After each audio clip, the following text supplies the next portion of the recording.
Bachmann's latest Class 150 range was very late when it arrived last year. Having passed on the Class 158, I was interested in this particular Class 150 in the GWR livery. So it's time to take a closer look.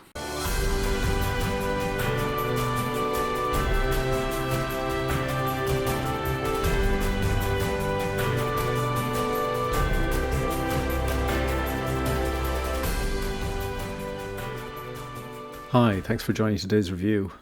So the first thing we're going to do is an unboxing of the two-car DMU. We'll then do a close-up view, and in that close-up view we'll actually do a view under the body. So I did have to remove the body to install the DCC connector and also to address a lighting issue. So we'll take a look at that as well as part of the close-up. We'll then have a running session and get into the summary, and as part of the summary I'm going to cover the other Class 150s that are in the current Bachmann range, as well as the two special editions from Kernow, so that'll be part of the summary. We'll then get into the scoring and the final recommendation. Okay, let's get underway.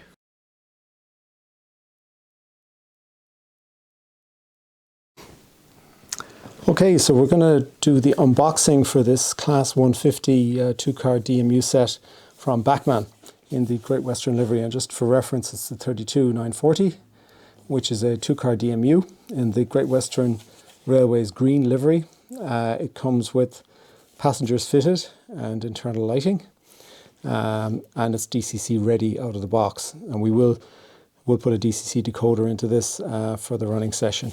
I have obviously been going through a lot of reviews of the Great Western Railway models over the last few months. I suppose this is really wrapping that up in terms of completing the picture, in terms of getting a DMU version in this livery. We've gone through, the Class 800, the Class 43 HSTs. We've got a Class 57 we've covered the Mark III coaches, and we're kind of going to wrap it off now with this particular model of the Class 150 in that very nice livery. Okay, so I'm going to get it out of the box and we'll take a closer look, and then we'll get to the next part of the review.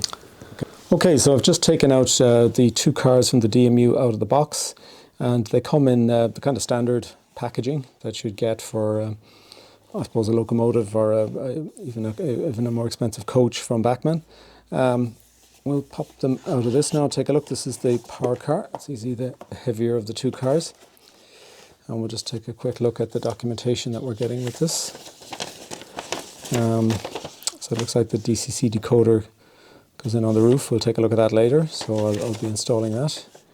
And it's just indicating where to put the loudspeaker, if you're going to put a loudspeaker in here. I'm not sure yet whether I'll get sound for this, but that's if I do, I'll certainly cover that in a future review. Okay, and it's got some snow plows as well, so if you're not connecting it to anything else and not using the couplers, you can put on the snow plows. So we may do that. All right, so let's take a look at the main. This is the power car, and there's a bit of weight in this, as you would expect from a power car from Bachmann. So let's just take this guy out. Okay, all the weight is up on the side, so I'll take him out here. So it is a weighty model, as you might expect. Just put it on its side for a minute. It's a good-looking model, I have to say. I think the livery, and I'm a fan of this livery anyway, and it is coming in the it's a gloss finish, I suppose, shiny gloss finish livery, which I do like, which is more representative of the real world. I do think that's very nicely done. I've seen it on the Mark IIIs from Hornby, and it's nice. It's rendered here as well. So there's a bit of dust on it from manufacturing side. I must say the doors are really good. The windows are very nicely done. We'll do the side on here. There's a lot of nice detail in the underbody area as well. We've got blackened wheels. We've got a lot of nice labelling. We've got the passengers inside and quite a nice level in there. Now you can, if you look far enough in there, you can see the connector for the DCC decoder, but we won't worry about that. You got easily enough passengers to be effective, so that's good. There is internal lighting in here. I can see the LEDs. So we'll see those when we're running this. Front on, we've obviously got directional lighting with the wipers there, the front kind of bulkhead area, and as I say, we can probably put in a snow plow at the front there. But overall, I really say this is an attractive model. It's in keeping with the Great Western livery as you would have on your Hornby stock, which is good. It'll be interesting to see the colour match when we put these together on the layout. But so far this does look really good, and I must say the doors are really well done. I'm very impressed with the sliding doors there. They look really, really good. There's nice railings on that particular door there. There's nice labelling, like the door controls, looking very, very good. So this is an impressive model. Obviously, there's no passengers in the back area here. The back area is where the motor is, so which will sit in the middle of the car. You'll connect the other car at the side there to the left. But this looks like a really nice model and a nice bit of weight, and I'm sure the performance of this would be pretty good in line with other EMUs and DMUs from Bachmann. So that looks really good. I'm pretty pleased with that. Let's take a look at the dummy car, I suppose, the unpowered car, which is significantly lighter as we would expect. Now the detailing kit is actually included on this one, so it's kind of interesting. There's a kind of a speaker housing there. You can see the snow plows in there. There's the coupler to go between, some dummy couplers that you can fit for cosmetic purposes. They seem to be the main items in that detailing kit. It really feels very light. It's kind of it's not the same weight as a Mark III coach, to be honest. It'd be interesting to see when we weigh it off. But again, the same level of detail, the same really good livery, the nice windows, the really nice doors there. Very attractive model, actually. And I do like the fact that they've gone with the shiny livery, because it's in keeping with what you see in reality. Now, some people might like to add a bit of weathering to that, but I think I'm fine with this. These are kept pretty clean these days. So really, on first view, this looks very nice. I was kind of a little bit reticent on this because it's quite an expensive model. I picked this up for £270 from Kernow.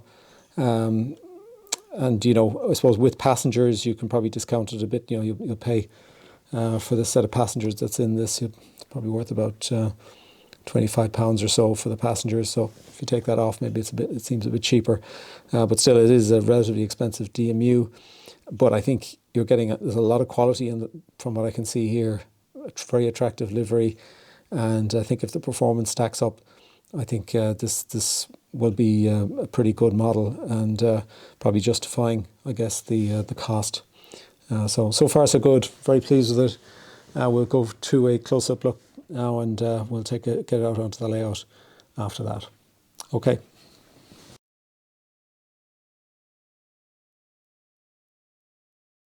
Okay, now we've got to get into a close-up view. So we're going to take a look at both cars. So we're going to look at the rear car first. This is the dummy car. And I think you can see the fantastic detail, the very nicely finished gloss livery. And I think a lot of really nice underbody detail as well. So I think from an overall visual perspective, this model is absolutely excellent. And I do have a comparison just towards the end of this. Now we'll take a look at a comparison with the Mark III coach from Hornby, just to look at the colour match. Now we're looking at the power car, and I suppose the big issue here is that big metal block that's inside the windows and the doors there. And I'll take a look at this with the body off, actually, and talk about that a little bit more later on. But this is the biggest visual issue with this particular model. I think every other aspect of the model visually is really, really good. And again, you can see some great underbody detail. You've also got the passengers obviously in there as well, which are very effective. And the internal lighting is good also, the coach lighting. These aspects of the model are all really, really good, and they're only let down by, I suppose, that engine implementation, the motor implementation.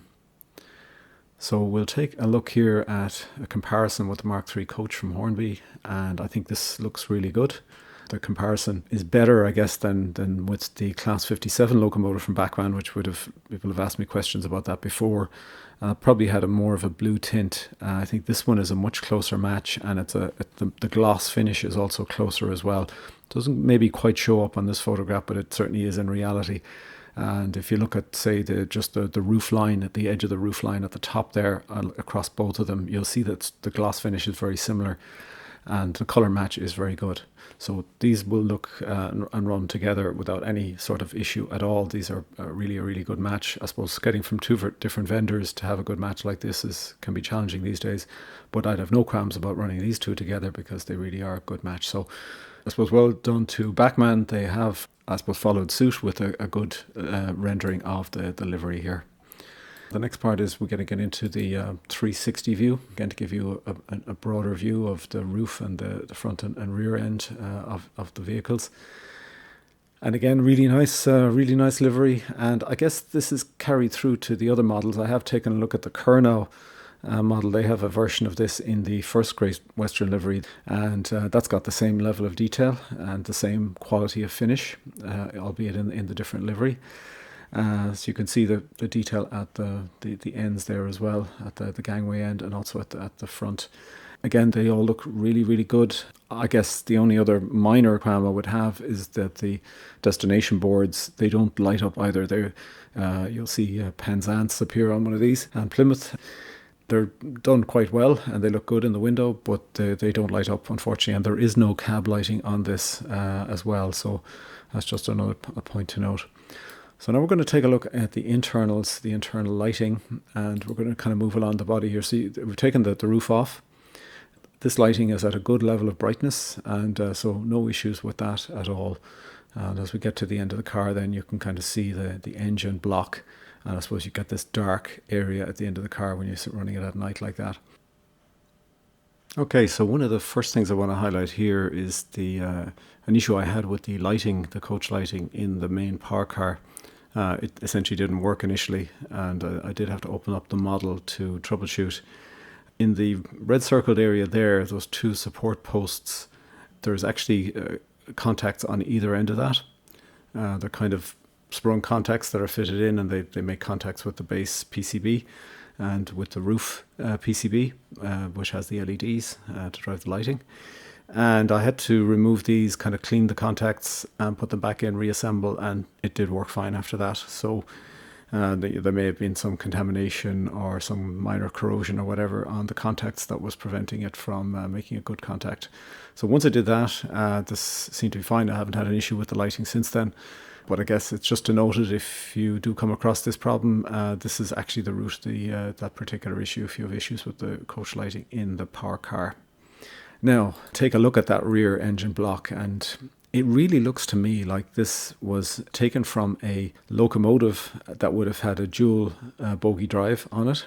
The motor is actually located in the middle piece here, not at the very end piece. Some people think it's the end has got the motor. No, it's actually the first little block there. I did open this up actually. There's quite a fiddly drive shaft that you have to reconnect when you actually take this apart, which is a bit messy. And as I said, it looks like they took an implementation, a dual bogie implementation, and cut it in half.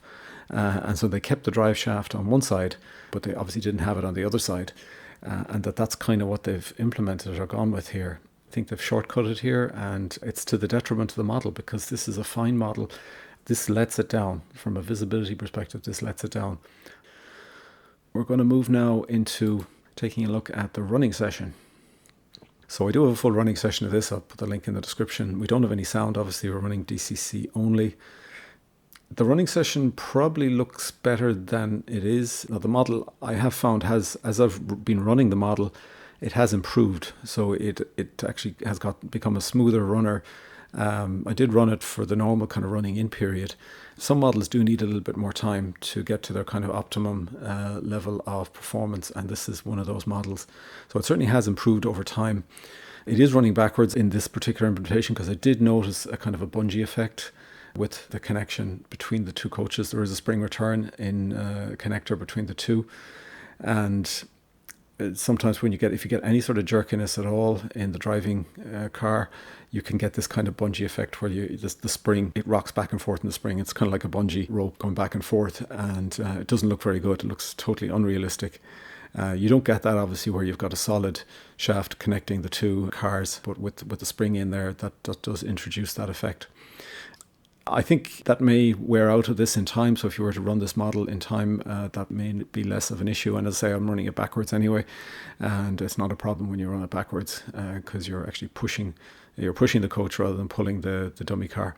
Overall, the running performance is very good, and there's no issues on point work or anything like that. It is a solid runner. There is a lack of linearity, unfortunately, at the upper end.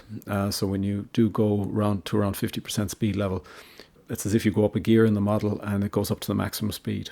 And I'm still working on that, and I'll call that out later on when we do the summary and scoring. So it's not a perfect runner. I thought it would be a little bit better than this. And from Bachmann, you'd normally expect better than this. So it does have a few little quirks to it. Some of them may iron out over time, but it's not perfect.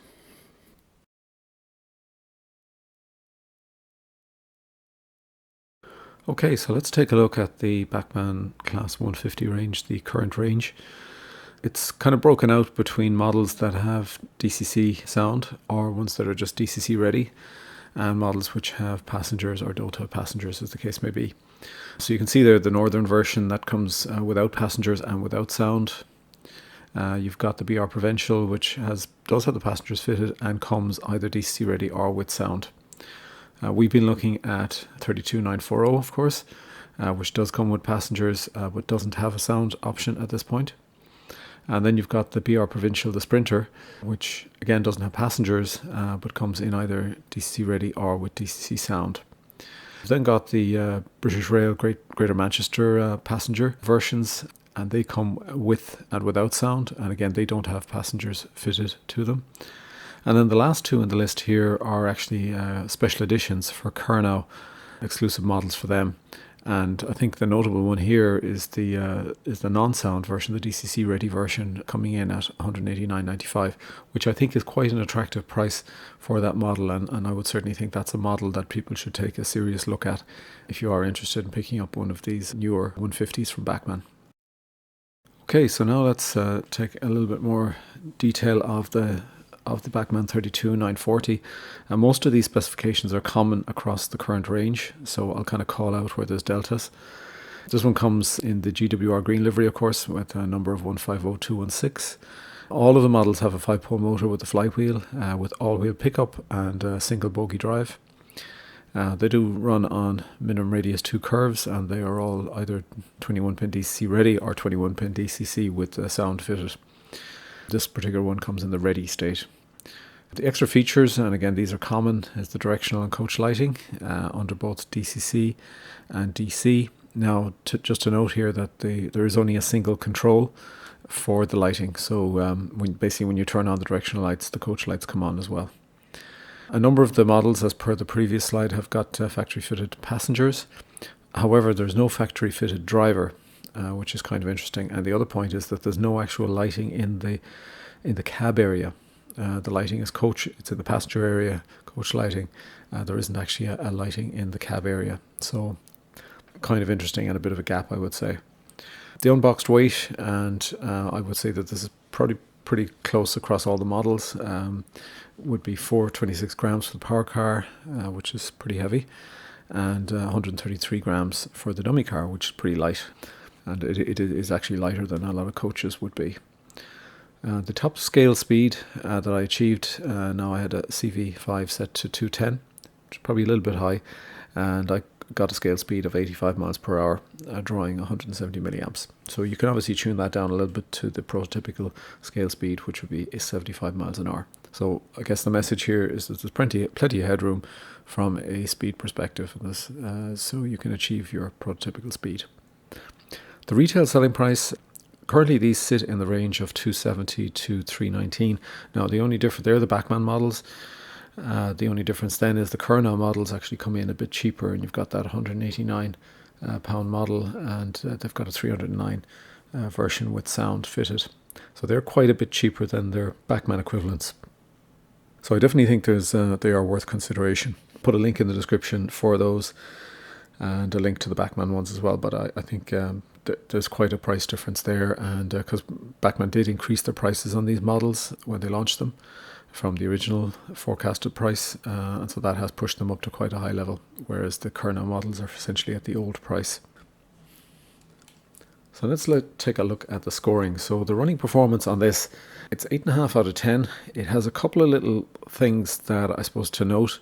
It does have a spring return coupler, as you saw in this, as opposed to, say, the fixed coupler, which you would have had on maybe older EMUs. I did notice a little bit of the bungee effect on that. This is where you've got, when you're coming off a slow speed, and if you've got any kind of jerkiness at all, you get this bungee effect with that spring. And I did notice that, and hence actually in the running session I ran the DMU backwards, so I wouldn't get that effect. Now I think that may even out with continued more running. So I think this did take a little bit of time to run in as well. So that might be something that may improve over time, but it was something I noted. The other issue with it is the lack of linearity in terms of from your power that you apply to the actual speed of the model. And essentially I've done quite a bit of tweaking, and I haven't got a satisfactory speed curve yet that works for me, that I would be happy with this. When you get to about 50% power applied, the model essentially goes into an overdrive gear and goes to its maximum speed. And really that should be something that when you adjust your CV5, it should adjust the curve, and you shouldn't see that kind of behavior. So I've only seen that before on railroad models from Hornby, which isn't a very good comparison. So while the overall performance is good, it's good and solid and no issues over any of the different track work, those are the two quirky items where I'm dropping a 1.5 on. A little bit disappointing. I haven't seen those kind of issues on other Bachmann models, and I'm sorry to see them here.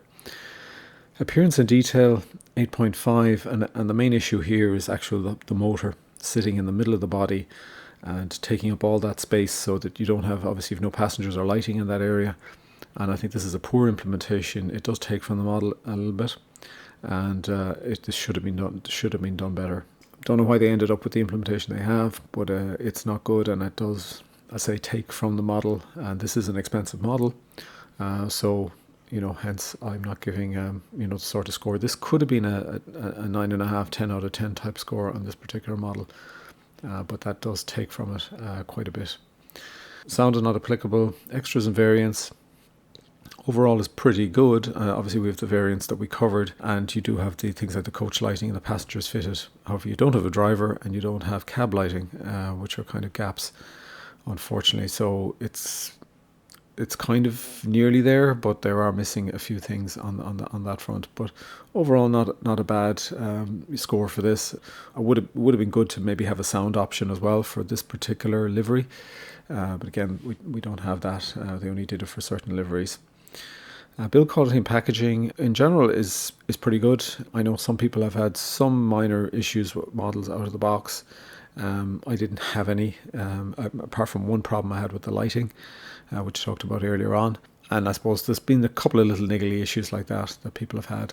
The packaging overall is pretty good, and it's not a particular issue for this model, given the weight is not excessive. The price value is low, so I'm giving a 6 out of 10, and that's even at the 270 level, because I think that's an expensive price to pay for this. Obviously, the Kernow model at 189 is much better value, and would score probably an 8 or a 9, and essentially put it ahead of this. So that's unfortunate. I think these are expensive for what you get. They are only single bogie drive, for example, and you've got those little quirky things in terms of no driver and no cab lighting, and the control that you have is limited for the lighting as well. It comes off a single control. So I think for all of those things, 270 is a high price to pay, and I would say, it's really up to people. It's a decision to be made. I had to make this decision, and I suppose I didn't understand all the little quirks with this model, and I really don't feel I've got value for money for 270 for what I've got with the model, just being very honest. So overall score is a 7.8, which is a good score, but this should have been a much higher score. This probably should have been scoring 8.5 or so or more. So it's probably, I would say this is a disappointing score because there's a few little issues on this model, and the overall value is poor. So next, in terms of recommendations, so these are well detailed models. So I will not criticize the livery, which is excellent, and the level of detail on the outside of the model is excellent. You've got that motor implementation, which takes from the internals of the model and in the internal appearance. You've got those quirky running issues that I had, and then you've got poor value from a price perspective. So this is a good model, but it's not an absolutely brilliant model, and it is expensive, and it is too expensive for what it is kind of the message. Really is up to yourself. I think if you could get this at a discount, maybe 220, 230, something like that, then that would be an attractive price. Or look at the Kernow version for 189. I think those are okay prices, and I think you can live with the shortfalls if you pick this up at that sort of price. And obviously, it's up to every individual what they will tolerate and what they won't for a certain price. So that's really, you'll have to make that decision yourself. So it's a recommended with an asterisk, and that asterisk is you need to get it at the right price. That's basically it. Or pick up the Kernow version, which I would recommend at the price that it's at. Okay, so that is the Class 150 from Bachmann. People, I think, have had to wait about 3 years to get this particular model in this livery, which is a long time, and unfortunately the price has crept up. And I suppose that's the summary of this particular review, is that it's probably too pricey for what it is at this point in time here, in 2022. So thanks for joining today. I hope you found this useful. If you have one of these, I'd be interested in getting your feedback on it. How is it going for you? Or if you're not and you're thinking about getting one, then sure, please leave something in the comments and get your thoughts on this particular model and this particular review. Okay, thanks for joining today. We'll hopefully see you on the next one. And in the meantime, happy modelling.